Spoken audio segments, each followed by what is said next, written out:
दुनिया में भांति भांति के ब्रेन वाले आदमी होते हैं।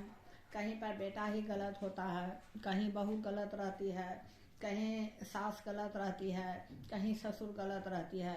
कहीं कहीं तो ऐसा होता है कि बेटा जो है सो अपना जो पूरा उसका ब्रेन रहता है सो अपने पत्नी के हाथ ही बेच देते हैं, और थोड़ा भी ब्रेन अपने लिए अपने से इस्तेमाल करने के लिए नहीं रखते हैं।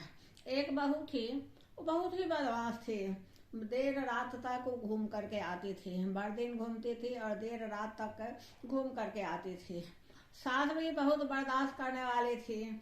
सास से रहा नहीं गया कि उतना रात को बहू घूम करके आती थी। तो सास एक रात बहू को बोली कि बहू इतना रात को क्यों घूमती रहती है, यह कोई औरत का नियम नहीं है कि इतना रात तक घूमती रहती हो, दिन भर घूमती हो तो खैर बहुत अच्छा है, लेकिन रात में औरत को नहीं घूमना चाहिए। बस हो गया इतना पर बहू का तेवर शुरू हो गया। बहू अपना कह कह जैसे दशरथ जी के सामने रूप ली, वही रूप ले ली। और उसके पति आए, उसको अपने पति से बोली कि आपकी माँ हमको कौन रोकने वाली होती है, कौन कहने वाली होती है कि इतना रात तक नहीं घूमना चाहिए। बेटा का तो अकिल वकील गायब हो गया। बेटा बोलने लगा कि क्या होगा, माँ इतना बात बोल ही दी तो क्या होगा, माँ है इसे इतना नहीं रखना चाहिए। लेकिन बहू कहाँ मानने वाली थी, बहू नहीं मानने वाली थी। बहू जिद पर अड़ गई कि या तो इसको मार दो या हमको मैके पहुंचा दो, दो ही रास्ता है, एक तो हमको मार देने का या मैके छोड़ देने का रास्ता है, या अपने माँ को जिंदा जला दो। इतना जिद पर अड़ गई कि बेटा झुक गया, और बेटा भी अपने माँ को जान से मार देने के लिए सोच लिया। वह भी उसमें मददगार हो गया बहू में। तब सोचा, बेटा बोला कि ठीक है, रंग बिरंग का खाना बना दो और हम बेहोशी वाला दवा लाते हैं और उसमें डाल देंगे। बहू तैयार हो गई, बेटा बेहोशी वाला दवा लाया और बहुत रंग का आइटम बना करके बूढ़ी को आगे में दी। बूढ़ी सोचने लगी कि आखिर क्या कारण है कि इतना प्रेम से आज हमारी बहू हमको खिला रही है और इतना आइटम हमको सामने में दी। उसमें क्या था, सब में बेहोशी वाला दवा दिया हुआ था। सास सोचने लगी क्या करें, खाए कि नहीं खाए। आज अगर हम नहीं खा लेते हैं तो कल से तो फिर हमको सूखी रोटी भी नहीं मिलेगा। चलो भाई, जो होगा सो होगा, हम खा ही लेते हैं, जो होगा सो देखा जाएगा, जाने बहू जाने बेटा, हमको कुछ नहीं लेना देना है, हम अपना खा लेते हैं। बहुत दिन के बाद अच्छा खाना मिला था सास को, वह बहुत प्रेम से खा ली। खाते खाते वह बेहोश हो गई। बेहोश हो गई तो भोलेनाथ से जीतने वाला कौन है। जितना आदमी मूर्ख है उतना आदमी अपने आप को होशियार समझता है, लेकिन भोलेनाथ का हाथ तो बहुत लंबा है, उनके हाथ से कौन हाथ मिला सकता है। बस बेटा और बहू दोनों मिल करके बूढ़ी को ले गया श्मशान घाट। श्मशान घाट में बूढ़ी बेचारी बेहोश थी, उसको एकदम जलावन पर दे दिया और अब बेटा दिया सलाई मार देता, सब काम हो गया। बस संजोग क्या था कि बेटा जब पॉकेट में हाथ दिया तो उसके पास में दिया सलाई नहीं था। अब कैसे फूकता दौड़ करके बेटा आया दिया सलाई लेने के लिए, बहू भी आई, ले गई बहू बेटा दोनों मिल करके दिया सलाई। जब तक दिया सलाई गया तब तक उस वह बूढ़ी जो थी, सास जो थी, वह होश में आ गई। होश में आ गई तो देखी कि हम कहाँ हैं। तब देखी अरे यही तो बेटा बहू हमको जला रहा है। बस वहीं बगल में जहाँ पर बूढ़ी को बेटा सब जला रहा था, वहीं बगल में एक पेड़ था, उस पेड़ में खोडर था। बूढ़ी क्या की उठी और खोडर में जा करके बैठ गई। बेटा बहू उधर से आया, दिया सलाई मार दिया। लाश जो अति जलावन जो था धो धो धो धो करके जलने लगा। तो बेटा बहू जो था सब समझा कि आज तो हमारी माँ मर गई। अपना जला करके खुश हो करके घर आया तो खोडर में जो बूढ़ी बैठी थी, संजोग से उल्लास के जो लाश वाला जो जलावन सब जल रहा था, 4 ठो डकैती करके बहुत सारा गहना जेवरात सब जो था लाया था। और वहां पर बांट रहा था। उसके जलावन, उसके मतलब श्मशान घाट में डकैत सब जो होता है, चोर सब जो होता है, श्मशान घाट में जा करके अपना निश्चिंत से चोरी डकैती का सामान बांटता था। वह जो बांट रहा था, बूढ़ी जो थी खोडर से देख रही थी। बूढ़ी सोची कि कैसे इसका गहना जो है, ऑर्नामेंट सब जो है सो हड़पना चाहिए। बस बूढ़ी खोडर से उन चारों को डराने के लिए हू हू का आवाज सुनाने लगी। आवाज जब सुनाने लगी तो चारों जो डकैत था वह डर गया। फिर जब पूरा डर गया वो चारों, तब बूढ़ी जो थी खोडर से निकली। तब चारों डकैत बोला, अरे ये तो प्रेत नहीं है, या तो हम लोग को खा जाएगी। बस वो चारों डकैत जो था भाग गया।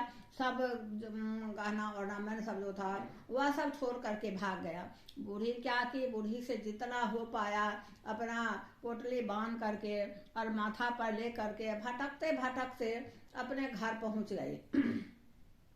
किसी तरह लड़खड़ाते गिरते पड़ते अपना मोटरी बांध करके घर पहुंची तो गेट बजाने लगी तो बहू बेटा बोला कि अरे कौन आ गया। तब माँ बोली कि बेटा दरवाजा खोलो। जब दोनों पति पत्नी डर गया हुआ, बाप रे अब तो प्रेत बन करके आई है, अब तो हमको और परेशान करेगी। तब क्या करेगा, बहुत देर तक बेचारी गेट बजाई तो मजबूरी में दोनों को खोलना पड़ा। दोनों पति पत्नी घर खोला। दोनों पति पत्नी जब घर खोला तो देखा कि सास के माथा पर इतना गहना सब है, चमक रहा था, वो सब था, डायमंड सब था। तो अब बहू पूछने लगी कि कहाँ से माँ जी लाई हैं, कहाँ से माँ जी लाई है। अब माँ जी का स्वागत सत्कार होने लगा। माँ जी को तुरंत आया कॉफी बन करके। बूढ़ी सोची कि यही तो है कि कल हमको बेहोश होने वाला दवा दी थी और ये तो हमको जान से मार देने के लिए लगी हुई है। तब बूढ़ी बोलती थी बहू को कि पहले तुम पियो उसके बाद हम पिएंगे। बस बहू बेचारी क्या करती, उतना ऑर्नामेंट था, उतना प्रॉपर्टी का सवाल था, तो क्या करती, तो अपना पीती थी, तब सास को देती थी। और लग गई बहू बेचारी कि सास से पूछे कि आखिर यह ऑर्नामेंट कहाँ से लाई है। वहाँ जा कर के ये बूढ़ी तो बूढ़ी है, हम तो जवान हैं, बहुत सारा लाद करके लाएंगे। और बूढ़ी को बार बार पूछती थी बहू कि माँ जी आप कहाँ से गहना इतना उठा लाई हैं, माँ जी इतना गहना कहाँ से उठा लाई हैं। बूढ़ी बता नहीं रही थी। कहती थी कि सवेरे बोलती थी कि दोपहर में बताएंगे, दोपहर में बोलती थी कि शाम में बताएंगे। इसी तरह बूढ़ी बेचारी का सेवा हो रहा था। बूढ़ी सोच रही थी अगर इसको हम यह सुराग बता देंगे तो या तो फिर हमको बेहोशी वाला दवा दे देगी, फिर हमको जान से मार देगी, तो बता नहीं रही थी। अंत में एक रोज बूढ़ी बता दी अपना सारा कहानी। बस सारा कहानी जब बता दी तो बहू अपने पति से बोली कि या बुढ़िया उतना गहना था और ये सब उठा करके नहीं लाई, और हम जब जाएंगे तब हम सारा गहना उठा करके ले आएंगे। सो इसी तरह हम नाटक करते हैं, हमको भी उसी तरह जलावन पर दे दीजिएगा, हम भी खोडर में घुस जाएंगे और फिर डकैत सब आएगा तो बूढ़ी से 10 गुना 20 गुना हम गहना सब ले आएंगे और बहुत धनी हो जाएंगे। ये बुढ़िया उठाई नहीं, बुढ़िया आलसी है, कमीनी है, जितना जो था बहू जो थी सो उल्टा सीधा सुनाने लगी। बहू तैयार हुई, बेटा भी तैयार हुआ। बहू गई उसी रात उसी श्मशान में, वही सेम प्रक्रिया हुआ, जलावन सब दी। बस बहू जाकर के सोई। बस बहू जो थी उस श्मशान में, उस चिता में जल करके राख हो गई और पति बेचारा आकर के सो गया।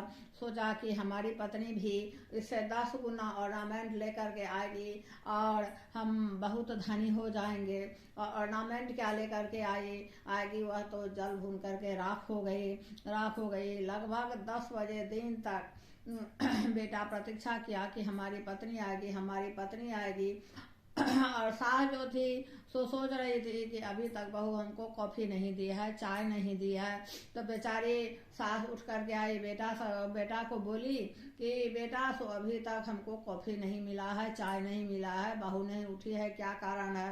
तब बेटा सुनाया कि ऐसे ऐसे हुआ है। बेटा गया देखने के लिए, बेटा बहू जो थी जल करके राख हो गई, वह बेटा धनी बनते रह गया। वह बहू जो थी सोना जवाहरात सब लाते रह गई। लोभस्य पापस्य कारणम, लोभ जो है सो पाप का कारण है। लोभ आदमी को बर्बाद कर देता है। जितना भोलेनाथ आपको दिए हुए हैं उसी में संतुष्ट हो जाइए। उससे ज्यादा अगर हाथ पैर फैलाते हैं, और वह जो बूढ़ी है जो जिंदगी भर अपना शरीर से जैसे जितना हुआ अर्पित करके, जितना उसे संभव हो सका वो धन संपत्ति इकट्ठा करके समेट करके बहू बेटा के लिए रखी, और वही बहू बेटा जो था उसको जला करके अपने जानते जला दिया। धन्यवाद दोस्तों। लोभ नहीं करना चाहिए, दूसरे का संपत्ति हड़पने का प्रयास नहीं करना